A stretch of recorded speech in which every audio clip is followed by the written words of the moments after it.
ఇప్పుడు భార్య అక్రమ సంబంధాలు పెట్టుకుందని చెప్పి భర్త సాఫ్ట్వేర్ ఉద్యోగి ఇప్పుడు 19 పేజీలు సూసైడ్ నోట్ రాసుకొని హుస్సేన్ సాగర్లో పడి చనిపోయారు అనమాట. సో దాని గురించి మీరు ఏం చెప్తారు? ఒళ్ళు బలిసి ఏం చేయాలో తెలియక తిమ్మెక్కి ఇట్లాంటి కథలు పడతా ఉన్నారు. నిజంగా ఈ రోజుల్లో పాపం మగవాళ్ళకి రక్షణ లేకుండా పోయిందా అని అనుకోవచ్చు ఒక రకంగా చెప్పాలంటే. ఒకప్పుడు అబ్బాయిల కోసం అమ్మాయిలు చచ్చిపోతూ ఉంటే అరే పాపంరా అమ్మాయి అనేటోళ్ళు, ఈ రోజున అరే పాపంరా ఒక అబ్బాయి అనాల్సిన సందర్భం నెలకొందన్నట్టు. ఏందండి పెళ్ళైన వాళ్ళు ఏంది, పెళ్లి కాని వాళ్ళు ఏంది, ఏం చేస్తున్నారు, ఏడుగు పోతుంది సమాజం అంతా. అసలు పెళ్ళయి 2 పిల్లలు ఉండి కూడా 2 లవర్స్ని మెయింటైన్ చేస్తుందంటే ఆడది ఎంత పెద్ద ఆడదో నాకు నిజంగా అర్థం కావట్లేదు. అన్ని కథలు బయటపడేసరికి హస్బెండ్ 19 పేజీల సూసైడ్ లెటర్ రాసి ఆయన హుస్సేన్ సాగర్లో పడి చచ్చిపోవటం అనేది నిజంగా బాధాకరము. అంటే ఒక విషయం చెప్తా, ఈ రోజుల్లో నిజంగా పెళ్ళిళ్ళు అంటేనే అదొక అర్థం కావట్లే ఎవరిని నమ్మి చేసుకోవాలో కూడా. ఒకప్పుడు లవ్ మ్యారేజెస్ అంటే భయపడేటోళ్ళు, ఈ రోజులలో అరేంజ్ మ్యారేజెస్ కూడా భయపడాల్సిన అవసరం వస్తుంది. 1-2 సార్లు చెక్ చేసుకోవాలా, అమ్మాయి బ్యాక్గ్రౌండ్ వెరిఫికేషన్ చేసుకోవాలా, అబ్బాయి బ్యాక్గ్రౌండ్ వెరిఫికేషన్ చేసుకోవాలా, అన్నీ చెక్ చేసుకొని పెళ్లి చేసుకోవాలి. కానీ ఈ రోజుల్లో అయితే అమ్మాయిలను కానీ అబ్బాయిలను కానీ ఎవరిని నమ్మలేమండి. నిజంగా ఓ మాటలో చెప్పాలంటే ఎక్కడ చూసినా చావులు. అబ్బాయిలు అమ్మాయిలను చంపుతారు, అమ్మాయిలు అబ్బాయిలను చంపుతారు. ఈ మధ్య అయితే అసలు మరీ ఘోరంగా న్యూస్లలో ఎంత ఘోరంగా వస్తున్నా కానీ వైఫ్స్ హస్బెండ్ని మరీ ఘోరంగా చంపడం స్టార్ట్ చేశారు. నాకు అర్థం కావట్లా ఈ ఆనవాయితీ ఎప్పటి నుంచి వచ్చిందో, ఈ ట్రెడిషన్ని ఎవరు కనిపెట్టిరో ఏందో. అసలు నార్మల్గా మనము బేసికల్లీ ఒక చిన్న బ్లడ్ డ్రాప్ చూస్తేనే అంత అల్లాడిపోతామే, అలాంటిది బ్లేడ్లతో ఎట్లా కోస్తురు, డ్రమ్లలో ఎట్లా పెడుతురు, చంపి కుక్కర్లలో ఎట్లా ఉడకబెడుతున్నారు. ఏంది ఎడిపోతుంది ఈ సమాజం. నిజంగా కఠినమైన శిక్ష తీసుకురావాలా. ఒకప్పుడు అమ్మాయిని ఏడిపిస్తే అబ్బాయి నడి రోడ్డు మీద లాఠీ చార్జ్ చేసి పిచ్చగొట్టుడు కొట్టేటోళ్ళు. అదే రీతిలో ఒక అబ్బాయి చావు కారణమైన అమ్మాయిని కూడా అంతే మాదిరి శిక్షిస్తే ఏ అమ్మాయి కూడా అలాంటి తప్పు చేయడానికి భయపడదు ఫస్ట్ థింగ్. అండ్ మోరోవర్ ఇంకో విషయం నేను చెప్పదలుచుకుంది ఏంటంటే, తల్లిదండ్రులు కూడా పిల్లలు ఏం చేస్తున్నారు అనేది ఒకసారి చూసుకోవాలా. వాళ్ళ పిల్లలు ఎవరితో మాట్లాడుతున్నారు ఏంది, వాళ్ళ కథలు ఏంది కూడా తెలుసుకోవాలంటే. ఇక్కడ ఇంకో విషయం కూడా గమనించాల్సింది ఏంటంటే, పేరెంట్స్ అడుగుతున్నారు వీళ్ళు ఏం చేస్తున్నారు ఏంది అని చూడటానికి వచ్చినా కూడా మేము సూసైడ్ చేసుకొని చచ్చిపోతాం అంటే మీరు మమ్మల్ని బెదిరిస్తున్నారా అది ఇది అని చెప్పేసి కూడా ఇలాంటి మాటలు మాట్లాడుతూ ఉంటారు కదా. చెప్పు తీసుకొని పట్టా అనేది అన్నాను అబ్బా అలాంటి వాళ్ళని. ఇప్పుడు నిన్ను కని పెంచి నిన్ను పెద్ద చేసి ఇంత దాకా తీసుకొచ్చి ఒక స్థాయిలో నిన్ను చూడాలనుకుంటున్న వాళ్ళని నువ్వేం చేస్తున్నావు ఈరోజు? సరే పెళ్ళి చేయాలి, తల్లిదండ్రుల బాధ్యత ఎట్లయినా తీర్చుకోవాలి అని చెప్పి నీకు మంచి సంబంధం తీసుకొచ్చి ఎన్నో లక్షలు నీకు కట్నం కింద ఇచ్చి బంగారం పెట్టి మంచిగా పెళ్లి చేసి నిన్ను పంపిస్తే నువ్వు ఆడికి పోయి నాకేం చేస్తున్నావు? నీ పాస్ట్లో వాళ్ళని తీసుకొని వచ్చి సొంత మొగుడిని వాడికి తెలిసేలాగా చేసుకొని ఇప్పుడు ఉంటే ఒకవేళ కనుక పెళ్ళైనాక తీసేసుకోవాలా, అంతే కదా. ఇప్పుడు కొంతమంది ప్రైవసీ మెయింటైన్ చేస్తారు, అది ఎంతవరకు? పెళ్ళికి ముందు ఓకే, పెళ్ళి తర్వాత at least you have to change కదా. చేంజ్ కాకుండా నేను ఇట్లనే ఉంటాను, నాకు 2-3 కావాలి అంటే నీకు మొగుడెందుకు? అలాంటప్పుడు నువ్వు పేరెంట్స్కి ముందే చెప్పొచ్చు కదా. మరి నీ తల్లిదండ్రులు చిన్నప్పటి నుంచి నిన్ను పెంచి పెద్ద చేసి ఎంత చేశాక నువ్వు ఇట్లా చేస్తే తప్పు కదా. మరి అంతే, అలాంటప్పుడు లవర్నే పెళ్లి చేసుకోవాల్సింది. కానీ ఒప్పుకోరు కదా, సమాజం ఒప్పుకోదు. ఒప్పుకుంటే తల్లిదండ్రులు ఒప్పుకోరు కదా. ఇక వీళ్ళకి దారి ఏముంది? ఏం లేదు, ఏ దారి లేక ఏదో ఒక దారి ఎంచుకోవాలి కదా. ఇప్పుడు ట్రెండ్ ఏముంది తెలుసా? లవ్ చేసిన వాళ్ళని పెళ్ళిళ్ళు చేసుకోరు, పెళ్ళిళ్ళు అయిన తర్వాత వీళ్ళని చంపి వాళ్ళని తెచ్చుకుంటారు అన్నట్టు అలా నడుస్తుంది. అది అబ్బాయిలు అఫ్కోర్స్ సోషల్ మీడియా కూడా పాత్ర చాలా ఉందండి. నిజంగా ఏందండి ఎడిగిపోతుందండి సమాజం, నాకు అర్థం కావట్లా. తల్లిదండ్రులు నిజంగా చెప్తున్నా స్ట్రిక్ట్గా ఉండి అంతే. తల్లిదండ్రుల పెంపకం ఎప్పుడు బాగానే ఉంటుందండి. పిల్లల్ని స్వేచ్ఛగా వదిలేసి బయటకు పంపించి వాళ్ళకి తెలియని పనులు వాళ్ళు నేర్చుకుంటూ అలవర్చుకొని తల్లిదండ్రుల పెంపకం అనేది బాగానే ఉంటుంది. కాకపోతే పిల్లలు బయటకు వచ్చినాక వాళ్ళు ఎలాంటి వాళ్ళతో ఫ్రెండ్షిప్ చేస్తారు, ఏ దారిలో పోతురు అన్నది కూడా పాయింటే. సో అవి కూడా ఒకసారి చెక్ చేసుకోవాలి పేరెంట్స్. ప్రతిదీ గమనించుకుంటూ ప్రతిదీ పిల్లల్ని అంటే వాళ్ళతో కూడా కొంచెం కమ్యూనికేషన్ ర్యాపో అనేది మంచిగా పెంచుకొని ఒక దారిలో ఉంటే ఓకే, లేకపోతే కనుక సంకనాగిపోతారు. ఇలాంటివే జరుగుతూ ఉంటాయి. ఒక మొగుడు కాదు కదా, ఇద్దరు కాదు కదా, ముగ్గురు కాదు కదా, ఇట్లా 100 మందినైనా చంపుకుంటూ పోతూనే ఉంటారు. ఆడోళ్ళ రాజ్యం నడుస్తుంది కాబట్టి అట్లనే జరుగుతుంది. అబ్బాయిలందరూ జాగ్రత్త. ఇది తగ్గాలంటే ఏం చేయాలంటే అంటారు కదా 18, 20, 21 సంవత్సరాలు రాగానే పిల్లలకి, ఆడపిల్లలకి పెళ్ళిళ్ళు చేయాలని. నిజంగా చెప్తున్నా, 27, 30 సంవత్సరాలు కాదు, ఆ టైం వస్తే పెళ్లి చేసి పంపించేసేయండి, అంతా బాగానే ఉంటుంది. అంటే ఇప్పుడు మీకు పెళ్ళి అయిందా, మరి మీరు ఎందుకు చేసుకోలేదని చెప్పేసి మీరు అనుకోవచ్చు. మరి మా తల్లిదండ్రుల పెంపకం బాగానే ఉందే, మరి నేను ఎవరితో తిరగట్లేదే, నేను బాగానే ఉన్నానే, నేను మంచిగా చదువుకున్నానే, నేను మంచిగా జాబ్ చేస్తున్నానే. ప్రాబ్లం తల్లిదండ్రుల్లో లేదండి, పెంపకంలో బాగానే ఉంది. కానీ వాళ్ళని అదే భార్య అక్రమ సంబంధాలు పెట్టుకుందని చెప్పేసి ఒక సాఫ్ట్వేర్ ఉద్యోగి 19 పేజీలు సూసైడ్ నోట్ రాసుకొని హుస్సేన్ సాగర్లో పడి చనిపోయారు అనమాట. సో దాని గురించి మీరు ఏం చెప్తారు? అండి ఇప్పుడు ఏంటంటే జనాలు ఇంట్లో ఏసీ పెట్టడం, కూరగాయలు ఇవ్వడం, మాట్లాడితే చికెన్ పెట్టడం, మటన్ పెట్టడం, అప్పుడప్పుడు పబ్బులు తీసుకెళ్ళడం, ఏది పడితే చీరలు కొనడం, బంగారం కొనడం చేస్తడం వల్ల లోకు అయిపోతున్నారు మగవాళ్ళు. ఎందుకండి అంత దారుణంగా ఎందుకు చేస్తారండి? ఎంత బాగా చూసుకున్నా ఇప్పుడు ఇష్టం లేదనుకో పెద్దలతో పెట్టి ఎడకలు ఇప్పించుకొని వదిలేకోవాలి. అంతేగాని ఆడెదురుకుంటా వేరువాడితో పడుకుంటే ఏ మొగుడు ఊరుకుంటాడు చెప్పండి? కట్టుకున్న మొగుడు ఈ రోజుల్లో మామూలుగానే అక్రసం పెట్టుకున్న వాళ్ళే ఊరుకుంటారు, కట్టుకున్న మొగుడు ఊరుకుంటాడా? అసలు రూగెప్పాలంటే ఆడే ఇద్దరిని నరికే జైలుకి పోవాలి, తప్పని చెప్పి ఉరేసుకొని చదవకూడదు ఒక మొగోడు. ఎందుకు అంత బాధ?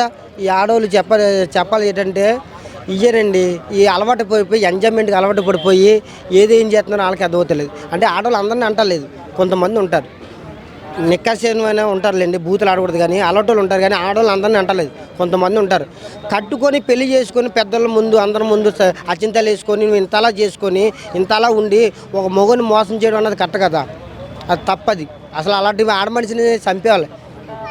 ఇప్పుడు ఇద్దరు లవర్లు ఉన్నప్పుడు మరి ఎందుకు పెళ్లి చేసుకోవాలి? ఆ భర్తను ఎందుకు హింసించాలి? ఈ రోజు ఇలాంటి పరిస్థితి ఎందుకు రావాలి? ఏంటంటే కారణం ఏంటంటే నేను ఒక 5గురు వాడుకున్నానా, ఆడోళ్ళు ఏంటంటే పోటీ. ఇప్పుడు చీర అలా కట్టుకున్నాను, అబ్బా 10,000 చీర కట్టుకున్నావా అలాగా. ఇప్పుడు ఏంటంటే అబ్బా నేను 3 వాడుతున్నాను, నువ్వు 3 కాదే నేను 4 వాడుతున్నా, నువ్వు 4 నేను 6 వాడుతున్నా. ఏంటి ఇది వాడడం? ఏంటి ఇది? ఈ కూరగాయల వ్యాపారమా ఏంటి? అది కాకపోతే ఇది కాకపోతే అది. మీకు దండాలు పెడతాను, మీకు ఓపిక ఎలాగొస్తుందమ్మా? అమ్మ మీకు ఓపిక ఎలాగొస్తుంది? ఆడేదో పిలిస్తే వస్తాడులే మొగోడు, ఎవడన్నా నేను పిలిచిన వస్తాను. కానీ ఎంతమందా ఒకరితో ఉండండి అమ్మా, మీకు దండం పెడతా.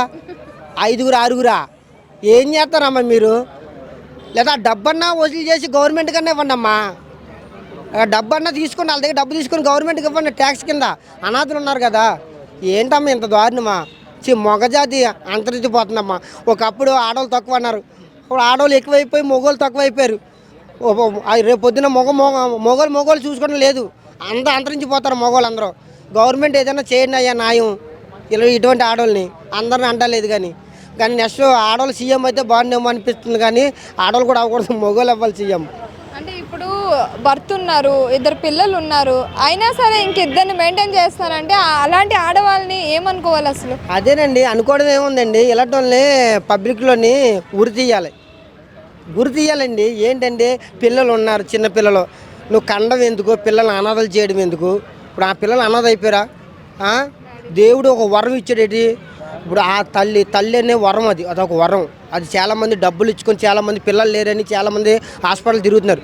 నీకు పిల్లలు ఇచ్చి మంచి మొగుడు ఇచ్చి ఆడేమన్నా కూలి పని చేసి కూడా సాఫ్ట్వేర్, మళ్ళీ నీకు ఇంటికి కావాలంటే 2 ఏసీలు అంట, ఒక ఏసీ కాదు నీకు 2 ఏసీలు కావాలి. మళ్ళీ నలుగుతుంది అంట, పడుకున్నప్పుడు ఒక చీర అంట, కిచెన్లో ఒక చీర అంట, బయటకు వెళ్తే ఒక చీర అంట. ఎన్ని చీరలు కడతారమ్మా? ఎన్ని చీరలు? ఏముందని మీ దగ్గర నాకు అర్థమవుతలేదు. మగోడు అందుకేనమ్మా, మాకు ఏం కాదు, ఇంకో ఎన్నిపో సరిగిపోద్ది. ఏంటంటే కష్టపడి మేము ఏంటో ఒంట్లో గాడిదలా కష్టపడతాం. దేవుడు మాకు ఆ వరం ఇచ్చాడు, మేము కష్టపడుతూనే ఉంటాం. కానీ మీకు ఏం అర్థమవుతుంది ఏంటో? చంపుదేం కానీ మమ్మల్ని అందరం చంపండి, మొగోళ్ళందరూ. ఆడోళ్ళే ఉండండి అమ్మా, మొత్తం ప్రపంచంలో ఇండియాలో మొత్తం ఆడోళ్ళే ఉండండి, అందరిని చంపండి. అప్పుడు డ్రమ్ములు వేస్తారు, ఒకళ్ళేమో కుక్కర్లో వేస్తారు, ఒకళ్ళు అలా చంపుతారు, ఒక నీళ్ళ చంపుతారు. ఏంటి చంపడం? ఒకప్పుడు మొగోడు చంపేటప్పుడే భయపడేవాడు, ఇప్పుడు ఆడవాళ్ళు 5 నిమిషాల్లో కూరగాయ కత్తి టక్కుమని చంపేస్తున్నారు. అదిరా మీ గ్రేట్కి రా. అంటే చట్టాలు మీకు ఆడ ఉన్నాయి కాబట్టి మీరు అలా ఉన్నారు. చట్టాలు కూడా మాకు కూడా తేవనయ్యా, చెప్తున్నాను. మాకు కూడా తేండి మొగోళ్ళకి చట్టాలు. ఆ చట్టం లేక ఊరేసుకొని చచ్చాడు.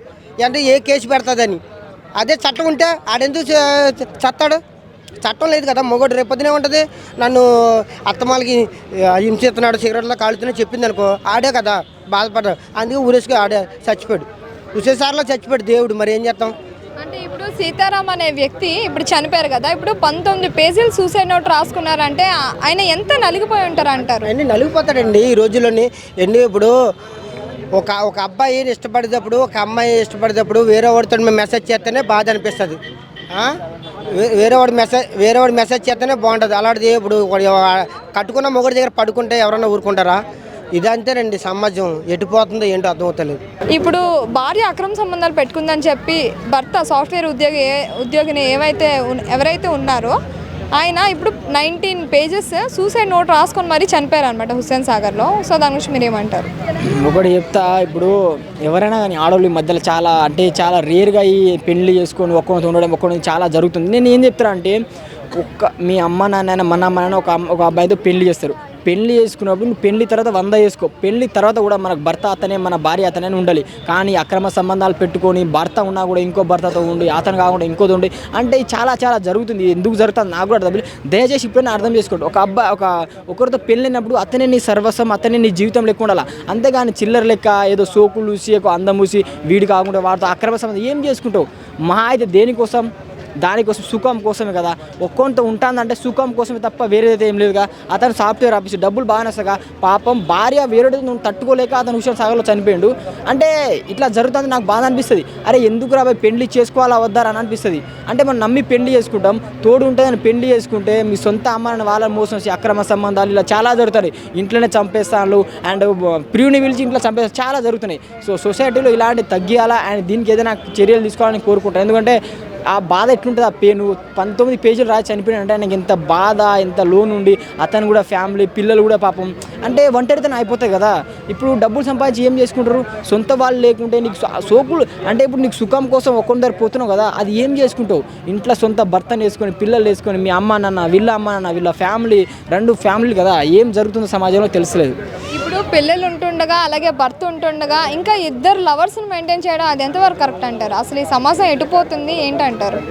ఒకటి చెప్పాలంటే, ఇద్దరు పిల్లలు ఉన్నాక కూడా మళ్ళీ ఇద్దరు లెవెల్ మెయింటైన్ చేసిందంటే రియల్గా అలాంటి దాన్ని చంపేయాలా. ఫస్ట్ వాడు చచ్చిపోవడం కాదు, దాన్ని చంపేయాలరా భయ్. దాన్ని చంపేసి నీ పిల్లలను జాగ్రత్తగా చూసుకోవాలి. ఎందుకంటే అలాంటి ముండలను ఇచ్చిపెట్టాలా. అవి ఒక్కసారి దారి తప్పిందనుకో ఆ దారిని వెళ్తూ ఉంటాయి. సో ఇలాంటి ఎవరు జరిగినా కూడా ఒక్కసారి వాళ్ళకి విడాకులు ఇచ్చి నీ లైఫ్, నీ పిల్లల లైఫ్ చూడండి భయ.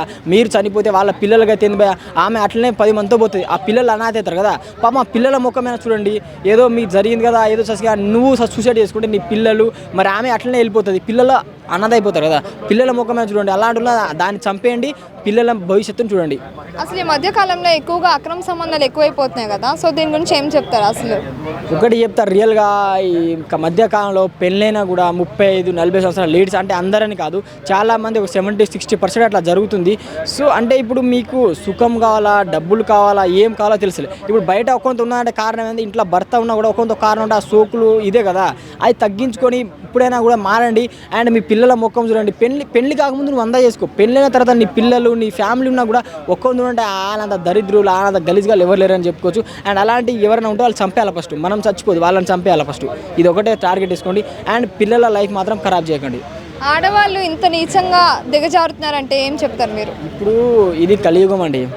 కలియుగం ఆల్రెడీ బ్రహ్మదేవుడు చెప్పాడు, కలియుగంలో ఎంత ఇట్లా జరుగుతూనే ఉంటుంది. కానీ మన ఇంట్లో భర్త కూడా స్టాండర్డ్గా కరెక్ట్గా వాళ్ళు ఏం చేస్తారో ఏందో చూడండి. అండ్ మీకు అనుమానం ఉంటే ఫేస్ టు ఫేస్గా కూర్చొని మీ ఫ్యామిలీ మెంబర్ తీసుకొని మాట్లాడండి. అంతేగాని ఇలాంటి వాళ్ళు లేడీస్ ఉంటే మీ ఇల్లే ఖరాబ్ అవుతుంది. ఇప్పుడు ఆడది బాగుంటే ఇల్లు బాగుంటుంది. అలాంటి ఆడదాన్ని ఇంట్లో పెట్టుకొని మీరు లైఫ్ ఖరాబ్ చేసుకొని పిల్లల లైఫ్ ఖరాబ్ చేసుకొని ఏం సాధిస్తారు? ఇప్పుడైనా జాగ్రత్తగా ఉండండి. అండ్ పిల్లల భవిష్యత్తు మాత్రం ఖరాబ్ చేయకండి. ఇలాంటి ముండలు ఈ సమాజంలో ఉన్నా ఒకటే, లేకున్నా ఒకటే అని ఒకటే చెప్తాను అంతే.